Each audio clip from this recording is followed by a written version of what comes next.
Assalamualaikum warahmatullahi wabarakatuh. Selamat pagi saudara, apa kabar Anda hari ini? Kembali lagi di program Sapa Kaltim bersama saya Aulia Wulandari. Nah saudara, pada Sapa Kaltim kali ini kita akan membahas topik yang sangat menarik, yaitu pernikahan dini dari sisi emosional remaja. Nah saudara, biasanya pernikahan dini ini dijadikan opsi cepat untuk menangani masalah sosial maupun ekonomi. Tapi sebenarnya apakah kita ini sebenarnya sudah paham tentang dampak yang mungkin ditimbulkan kepada sisi psikologis anak yang terlibat? Bagaimana perkembangan mental, kemudian emosional mereka terganggu saat mereka harus mengemban tanggung jawab yang berat di usia mereka yang belum matang. Nah, untuk membahas topik yang menarik ini, tentunya saya hari ini tidak sendiri, karena kami telah mengundang narasumber yang sangat luar biasa dan tidak kalah cantiknya, yaitu Ibu Nur Aisyah Rahmani Nasution MC Psikolog, selaku dosen di program studi psikologi di Universitas Mula Warman. Selamat pagi Ibu, bagaimana kabarnya hari ini? Pagi Mbak Aulia, gimana kabarnya? Alhamdulillah baik. Oke Ibu, boleh untuk menyapa saudara-saudara di rumah ini boleh nih Ibu langsung diperkenalkan, mungkin kesibukannya saat ini apa? Mungkin Ibu memiliki kesibukan lain selain menjadi dosen? Silakan Ibu. Oke, halo, selamat pagi saudara-saudara. Tadi sudah dikenalkan dengan Mbak Aulia, saya Aisyah. Saat ini saya berprofesi sebagai dosen di Universitas Mula Warman, khususnya di program studi psikologi. Dan selain jadi dosen, saya juga aktif sebagai praktisi, sebagai psikolog.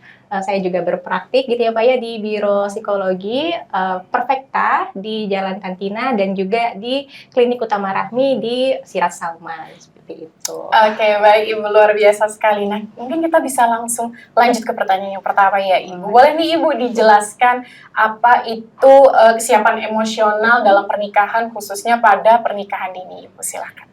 Oke, jadi kita bahas kesiapan emosional di pernikahan dini gitu ya.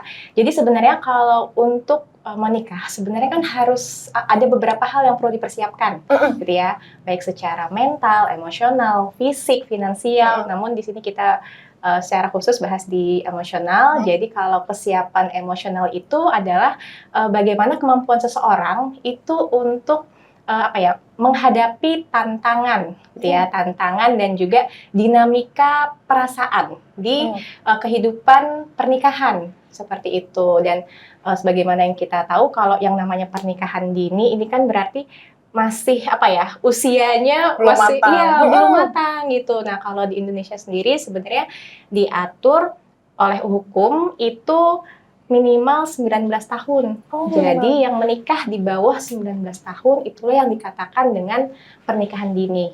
Gitu. Meskipun sudah 19 tahun, tapi kalau usianya masih di bawah 21 tahun itu juga tetap perlu adanya izin dari orang tua seperti itu. Jadi kalau perlunya banyak yang dipersiapkan ya, gitu ya, termasuk kesiapan emosional. Yang tadi bagaimana menghadapi tantangan di kehidupan pernikahan. Seperti kita tahu ya, kalau di kehidupan pernikahan itu kan ada banyak sekali tantangan ke depannya kayak gitu. Kemudian bagaimana nanti kesiapan emosional itu nanti bagaimana seseorang bisa mengendalikan emosinya, gitu ya. Terus bagaimana dia bisa bersikap tenang nih ketika menghadapi perbedaan, perselisihan, menghadapi mungkin permasalahan di rumah tangga, tanggung jawab baru, peran baru, nah seperti itu. Oke. Yang 19 tahun ini apakah dari pihak perempuan atau pihak laki? Oke, kalau pokoknya di antara kedua pasangan itu minimal 19 tahun. Minimal 19 tahun ya. Tapi kalau dari segi kesehatan gitu ya, dari BKKBN sendiri menyarankan itu di atas 21 tahun. Karena itu nanti berkaitan dengan kesehatan fisik ya, organ reproduksi khususnya perempuan. Seperti itu. Jadi memang itu ada baiknya meskipun minimal 19 tahun, tapi kalau yang disarankan itu ya di atas 21 tahun. Di atas 21 tahun ya Ibu. Supaya mental ini sudah siap, selain mental juga organ reproduksi fisiknya juga siap. Oke, boleh dijelaskan juga nggak sih Bu, ini tanda-tanda apa saja sih biasanya yang muncul apabila seseorang itu secara mental tuh belum siap menghadapi pernikahan Ibu? Secara mental, secara emosional belum siap kayak gitu ya. Jadi biasanya kita lihat dulu bagaimana sih seseorang itu menghadapi masalah atau mengelola emosinya. Ya kan ada seseorang yang ketika mengalami masalah gitu ya, dia cenderung emosionalnya belum stabil. Jadi entah itu marah secara berlebihan atau mudah tersinggung, atau yang kalau nggak nyaman sedikit langsung menghindar, itu kan berarti dia belum bisa mengelola gitu ya, belum bisa memahami mengelola emosinya itu seperti apa, dan itu kan akhirnya dampaknya tidak hanya ke diri sendiri, tapi ke orang lain. Ketika belum dapat mengelola emosinya itu, berarti kan nanti efeknya gimana nih? Bisa lebih sering muncul perselisihan, gitu ya, perselisihan, kemudian cekcok rumah tangga yang nanti akhirnya bisa juga berdampak ke ketidakpuasan dalam pernikahan, ya, seperti itu. Jadi dilihat dulu bagaimana sih kemampuan seseorang itu dalam mengelola emosinya, terutama menghadapi situasi sulit. Jadi kalau ada tantangan, ada masalah, ada sesuatu yang tidak sesuai dengan keinginannya, gimana nih seseorang tersebut merespon. Nah, kita bisa lihat dari situ. Ya, tergantung responnya.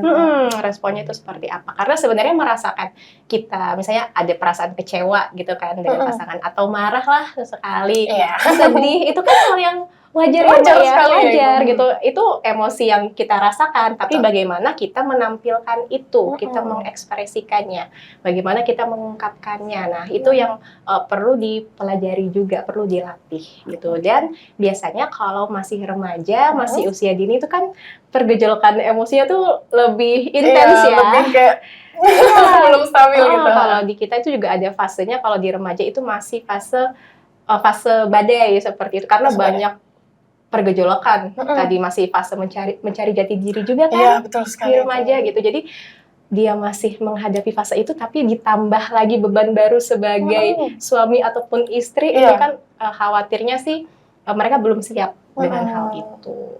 Oke, baik. Nah, Ibu, dalam praktik psikologi nih, apakah ada konseling atau tes kesiapan emosional yang bisa dilakukan sebelum menikah, Ibu? Silakan. Oke, tentunya ada gitu ya. Jadi biasanya itu ada konsultasi pranikah, konseling pranikah gitu ya. Itu bisa ditemukan di praktik-praktik psikologi. Biasanya ada konseling pranikah tuh tujuannya apa? Untuk lebih mempersiapkan seseorang dalam menghadapi tantangan di pernikahan, seperti itu. Nanti tantangan ini pun, ya tantangan itu pasti ada gitu ya, tapi mempersiapkan bagaimana sih setidaknya orang ini sudah tahu gitu ya, sudah bisa memprediksi masalah yang mungkin muncul di kemudian hari itu seperti apa, tapi setidaknya dia udah lebih siap menghadapinya. Nah, kalau misalnya dia sudah menikah, terlanjur menikah nih, Ibu, mau konseling itu bisa atau pernah ada gitu, Ibu? Pernah ada gitu, jadi sudah menikah gitu, tapi ingin lebih apa ya, mungkin memperkuat hubungan di rumah tangga, ataupun ada kondisi-kondisi yang sepertinya butuh bantuan profesional nih untuk menyelesaikan, itu juga ada gitu. Jadi ke profesional pun sebenarnya tidak hanya ketika masalah itu muncul, tapi sebelumnya itu juga bisa gitu untuk mengantisipasi. Oke, Ibu. Saudara, semakin lama semakin menarik ya ini pembahasan kita pada pagi hari ini. Nah, di segmen selanjutnya kita akan membahas lebih dalam lagi nih seputar pernikahan dini. Tapi jangan kemana-mana, tetap di Sapa Kaltim.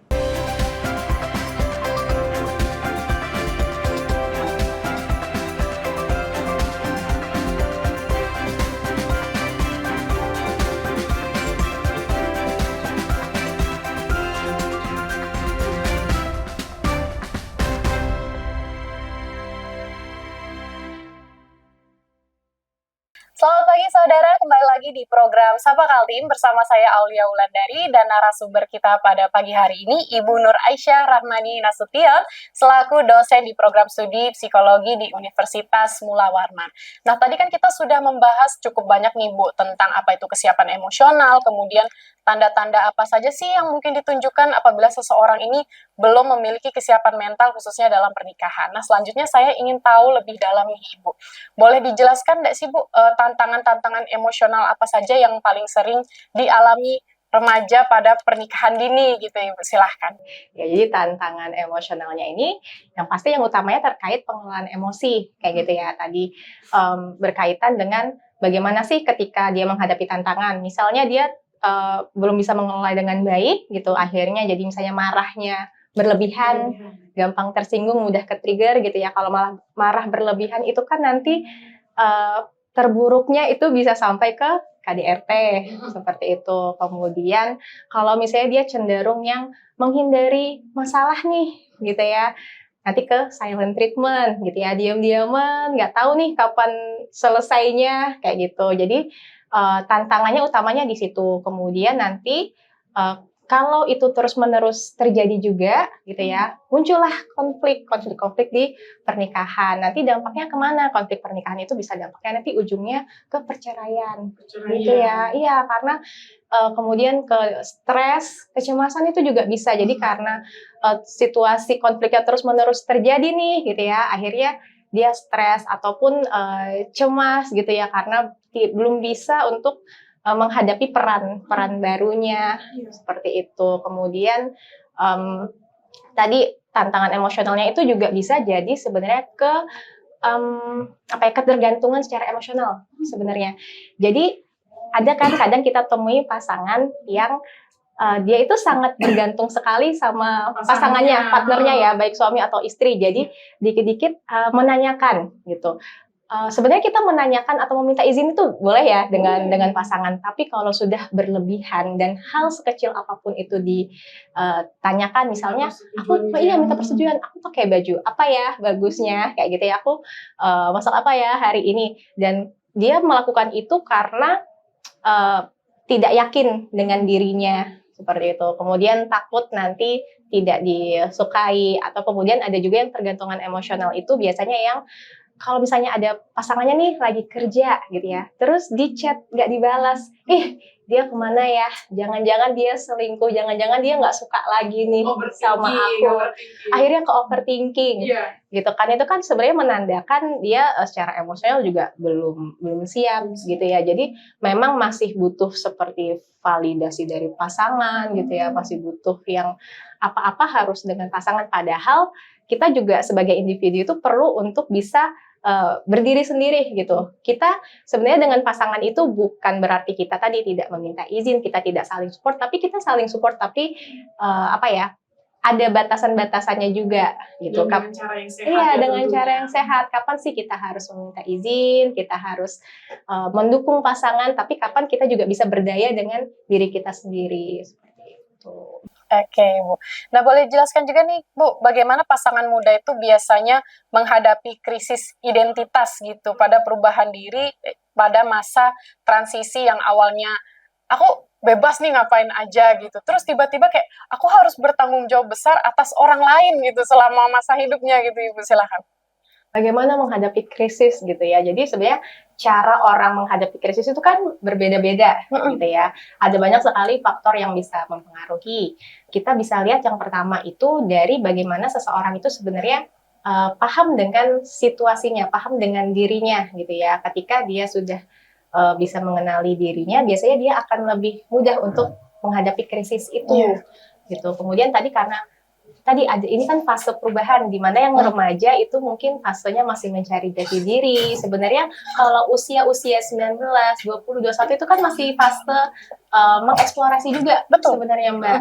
Jadi mengeksplorasi dari segi pekerjaan, dari segi hobi kayak gitu ya, dari segi dia lingkungan, sebenarnya dia tuh lebih senang berada di lingkungan atau dengan keterampilan apa sih yang pengen ditingkatkan lagi. Jadi sebenarnya fase mengeksplorasi juga gitu.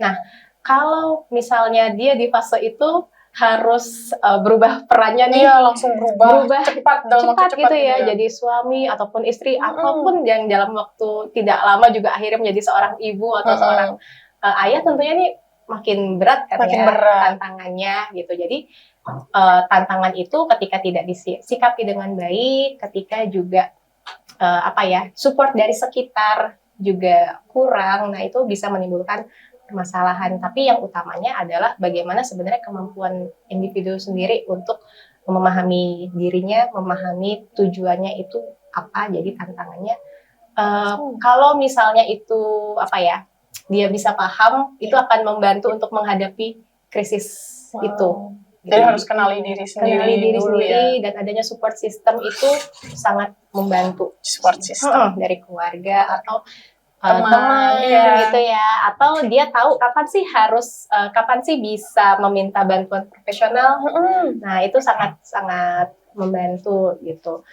Kemudian juga kita lihat komitmennya. Komitmen. Ya, jadi ya tantangan itu pasti ada ya, tapi ketika seseorang itu sudah punya komitmen nih, aku komitmen di pernikahan ini memang akan terus bersama kayak gitu, ataupun aku sudah paham tanggung jawabku apa, aku akan berusaha mengatasinya gitu ya, bagaimanapun kendalanya, bagaimana dia dan pasangan itu bisa saling support. Nah, itu juga akan membantu ketika menghadapi krisis. Jadi selain pemahaman diri sendiri, adanya komitmen itu yang akan membantu juga, dan support dari sekitar.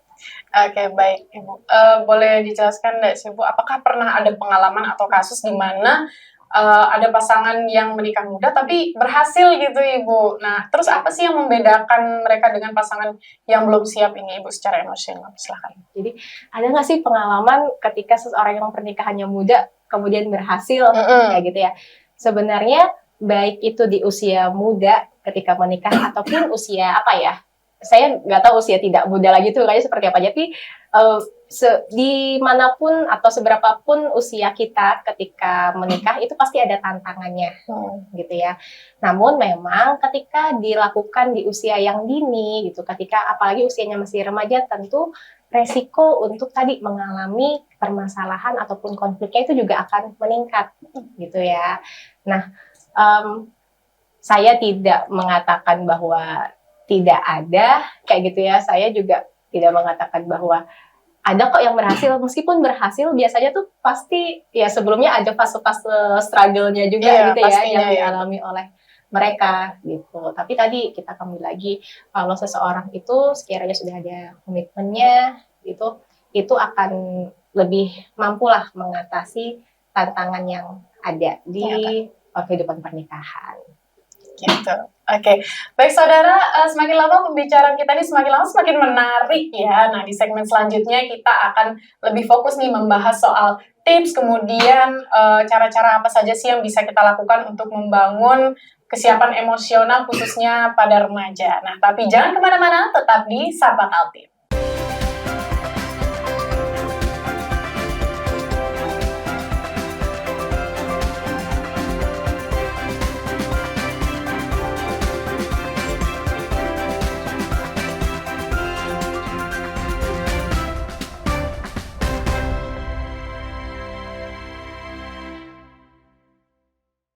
Selamat pagi saudara, kembali lagi di program Sapa Kaltim bersama saya Aulia Wulandari dan narasumber kita pada pagi hari ini Ibu Nur Aisyah Rahmani Nasutia. Nah, tadi kita sudah membahas nih seputar tantangan-tantangan, kemudian konflik apa saja sih yang mungkin bisa ditimbulkan akibat pernikahan dini. Nah, di segmen ini kita akan membahas tentang solusi dan tips apa saja sih yang bisa kita lakukan untuk membangun ketahanan emosional yang lebih baik khususnya pada remaja. Nah, Ibu, boleh nih Bu dijelaskan apakah ada tips atau kebiasaan sehat yang bisa diterapkan remaja untuk membangun kesehatan mental maupun emosional yang baik, serta bagaimana sih remaja bisa mengembangkan kemampuan berpikir kritis untuk menghadapi tekanan sosial maupun tekanan budaya yang mendorong mereka untuk melakukan pernikahan dini, Ibu? Silahkan. Oke, jadi kalau sekarang kita bahas tipsnya gitu ya. Yang pertama, karena ini berkaitan dengan emosional, seseorang atau remaja itu yang pertama perlu bisa dulu mengenali gitu ya, mengenali dan memahami sebenarnya emosi yang dirasakan itu apa kayak gitu. Jadi kapan dia sebenarnya merasa senang, merasa sedih, merasa marah, kecewa gitu ya. Dia perlu untuk bisa memahami itu dulu gitu.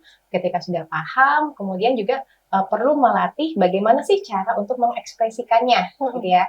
Jadi kalau aku lagi marah, aku tuh baiknya gimana ya gitu ya, atau ngapain ya, kan nggak mungkin aku kalau marah aku harus teriak-teriak, atau aku marah aku melempar barang gitu ya. Jadi ketika sudah paham emosi yang dirasakan, cobalah berlatih untuk mengekspresikan atau mengelola emosi itu seperti apa gitu, karena itu nanti akan berpengaruh ya ke depannya, terutama ketika dalam hubungan pernikahan gitu, ataupun ketika kita berinteraksi dengan orang lain gitu. Sebenarnya tidak hanya dalam hubungan pernikahan, tapi dimanapun kita berada, pengelolaan emosi itu perlu gitu ya dan penting. Jadi di situ kita bisa mulai mengevaluasi dulu nih, aku selama ini kalau sedih itu ngapain? Aku kalau sedih apa yang aku lakukan? Kayak gitu. Jadi ketika sudah paham, sudah bisa mengelolanya, itu bisa jadi salah satu bekal dulu nih tentang kesiapan emosional dalam nanti kehidupan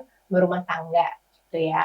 Kemudian bagaimana sih cara untuk berpikir kritisnya, gitu ya. Jadi selain tadi kita mempersiapkan secara emosionalnya, bagaimana kita menyikapi tantangan-tantangan itu, kita juga mulai berpikir itu bisa kita mulai kembangkan dengan cara kita mencari informasi, kita belajar, gitu ya. Bisa belajar dari lingkungan sekitar, dari pernikahan mungkin dari orang tua kita, gitu ya, atau keluarga terdekat kita. Kita bisa melihat bagaimana sih sebenarnya hubungan pernikahan yang ideal ataupun kehidupan pernikahan seperti apa sih yang sebenarnya kita inginkan kayak gitu ya nantinya jangan ketika remaja tapi nantinya gitu, tapi bisa mulai belajar dari lingkungan sekitar dulu gitu. Kita melihat bagaimana sekitar kita, kemudian kita mencari info nih, kan bisa jadi dari berita gitu ya. Kemudian sekarang kan sudah banyak edukasi-edukasi gitu ya, salah satunya dari yang kita lakukan sekarang gitu, ataupun sekarang sosial media itu juga berkembang pesat. Di situ banyak sekali informasi-informasi yang teman-teman bisa cari gitu. Tapi segala informasi itu jangan langsung ditelan mentah-mentah gitu ya. Usahakan juga kita temukan dari berbagai sumber. Tujuannya apa? Tujuannya untuk membandingkan nih. Misalnya kita lihat kehidupan di keluarga kita seperti ini. Kemudian kita lihat di berita itu seperti ini. Kita lihat di sosial media seperti ini. Nah, itu jadi bahan bahan kita melakukan perbandingan gitu ya, sambil kita nanti mencari tahu kira-kira kehidupan pernikahan seperti apa sih yang cocok untuk kita atau kita inginkan. Kemudian selain itu kita juga kita juga perlu tahu nih sebenarnya tujuan kita apa, gitu ya. Tujuannya ingin jadi pribadi yang seperti apa, ingin nanti mendapatkan pasangan ketika hidup bersama pasangan itu membentuk keluarga yang seperti apa gitu. Jadi kita juga perlu untuk memahami yang menjadi tujuan kita ke depannya itu seperti apa nanti agar kita bisa menyesuaikan itu ke kehidupan pernikahan ataupun kita bisa mengkomunikasikan juga ke pasangan gitu ya, agar kita ketemu nih titik tengahnya gitu. Meskipun ketika kita menikah itu kan nggak bisa yang benar-benar 100% sesuai keinginan kita. Kalaupun ada itu alhamdulillah banget kayak gitu ya, tapi pasti ada tantangan-tantangan. Nah, itu nanti gimana sih ketemu di titik tengahnya seperti apa. Nah, kita bisa dapatkan tadi dari pengalaman-pengalaman gitu ya. Kemudian kita juga perlu memahami, mengenali diri, tujuan kita itu seperti apa. Kayak gitu. Oke, baik Ibu. Nah, boleh dijelaskan juga nggak sih Bu, untuk peran keluarga itu bagaimana sih untuk mendorong kesiapan mental remaja dalam pernikahan dini gitu?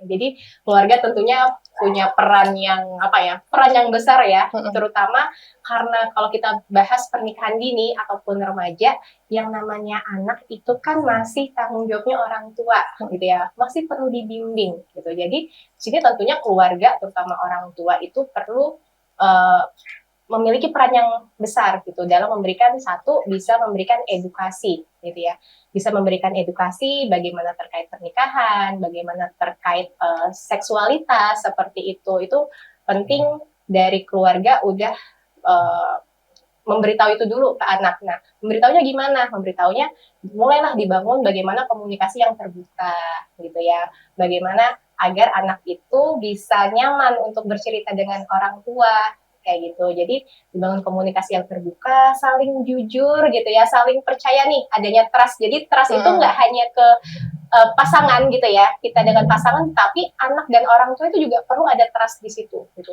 Karena ketika anak dan orang tua itu atau di lingkungan keluarga itu sudah ada rasa trust, itu akan lebih mudah bagi anak untuk bisa mengembangkan perasaan itu juga ke lingkungan sekitar, nanti ke pasangan juga. Seperti itu. Jadi orang tua perlu tadi menjalin komunikasi yang terbuka, memberikan pendidikan juga ya, edukasi terkait pernikahan ataupun seksualitas juga kepada anak, terutama juga terkait perilaku-perilaku berisiko gitu. Jadi kan namanya anak masih bimbingan ya, bimbingan orang tua. Jadi kapan sih anak itu, misalnya orang tua punya aturan-aturan tersendiri, nah itu bisa dikomunikasikan juga ke anak. Seperti itu. Oke, baik. Luar biasa sekali Ibu atas penjelasannya. Nah, saudara, tak terasa kita sudah sampai di penghujung acara kita pada pagi hari ini. Nah, untuk menutup ini boleh nih Ibu disampaikan closing statement sekaligus harapannya kepada saudara-saudara yang sedang menyaksikan program ini di rumah. Dan khususnya untuk remaja nih Ibu, agar tidak terjerumus di pernikahan dini. Silahkan. Oke, closing statement-nya saya gabung saja ya, jadi harapan. Jadi sebenarnya mungkin banyak ya remaja yang berpikir bahwa menikah itu salah satu cara untuk menyelesaikan permasalahan yang sedang dihadapi, entah dari lingkungan pendidikan, kayaknya berat banget nih sekolah ataupun perekonomian juga. Tapi percayalah bahwa sebenarnya setelah menikah itu akan lebih banyak lagi tantangan yang akan dihadapi. Jadi perlu untuk memikirkan dengan matang gitu ya. Apakah pernikahan itu dilakukan untuk menghindari masalah gitu ya, atau karena memang sudah siap untuk berumah tangga. Dan tadi pentingnya juga peran orang tua, peran lingkungan sekitar untuk bisa menekan angka pernikahan dini ya, dan juga membantu anak agar nanti bisa memiliki kehidupan pernikahan yang sehat, yang bahagia. Oke, baik, luar biasa sekali Ibu atas closing statement dan juga harapannya. Nah, itu tadi dia saudara, kita sudah banyak sekali membahas seputar pernikahan ini. Nah, dapat disimpulkan bahwasannya pernikahan ini bukan hanya soal kesiapan fisik, juga mental, tetapi juga bagaimana keadaan emosional dan psikologis anak yang sangat kompleks ya tentunya Ibu. Apalagi ini menyangkut anak-anak yang masih di bawah umur seperti itu. Nah, jangan biarkan anak-anak kehilangan masa kecilnya karena mereka harus mengemban tanggung jawab yang sangat berat gitu. Biarkan mereka belajar, kemudian berkembang dan mengenali jati diri terlebih dahulu seperti itu. Nah, terima kasih telah menyaksikan Sapa Kaltim. Saya Aulia Wulandari dan narasumber kita pada pagi hari ini Ibu Nur Aisyah Rahmani Nasution, MC Psikolog, selaku dosen di Program Studi Psikologi di Universitas Mula Warman, pamit undur diri. Sampai jumpa di Sapa Kaltim selanjutnya. Selamat pagi dan sampai jumpa. Wassalamualaikum warahmatullahi wabarakatuh.